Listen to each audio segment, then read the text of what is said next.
थी वई आहे। इन ते जेतिरो बि ॻाल्हायूं चऊं त कीअं इलेक्शन्स थिया, तव्हां स्टार्ट वठो त जेका निगरान गवर्नमेंट रही 7 महीना 8 महीना, त निगरान गवर्नमेंट बि जेका टोटली जेको आहे सो असांजी पंहिंजी सरकारी जेका जमायत सिंध में 15 साल इक़्तदार में रही, 16 साल में निगरान में बि उन्हनि जी जेका सो मामलात हलिया। हाणे वरी इलेक्शन्स थी विया आहिनि, बज़ाहिर जेका मिली आहे हिकिड़ी पंहिंजी मेजॉरिटी जी ॻाल्हि कनि था त शहीद ज़ुल्फ़िकार अली भुट्टे जी सियासत में, शहीद मोहतरमा बेनज़ीर भुट्टो साहिब जी सियासत में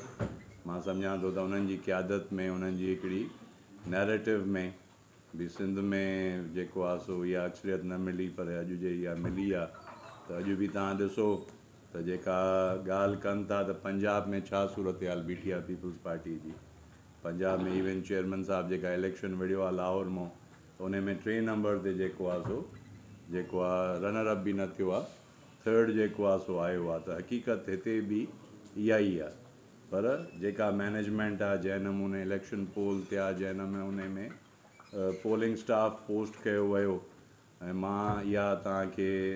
कैटेगरली ॿुधायां थो त जेका शइ थी आहे त अॻु में ई बैलेट्स ॾिना विया पीपल्स पार्टी जे उम्मीदवारनि खे थ्रू आउट सिंध। मां हिते लाड़काणे में बि जेके तव्हां ॾिसो पंहिंजी वोटिंग जो तनासुब, उहा कीअं थी आहे, तव्हां सभिनी ते ॾिसो, NA ते ॾिसो, तव्हां PSS ते ॾिसो, ऐं जंहिं नमूने असांखे एतमाद ॾियारायो वियो हुयो त पोलिंग सिक्योर कंदासीं, मां सम्झां थो इहा हिकिड़ो वॾी जेका आहे सो हिकिड़ी मज़ाक़ थी वई। त पोलिंग्स उहे जेके असांखां वरितियूं वयूं, ऐं मूंखे त इहा PS-12 ते चयो वियो त उहा टोटली जेका असां कॉन्स्टिट्यूंसी आहे उनखे असां डिक्लेयर कयूं था पंहिंजो मोस्ट सेंसिटिव,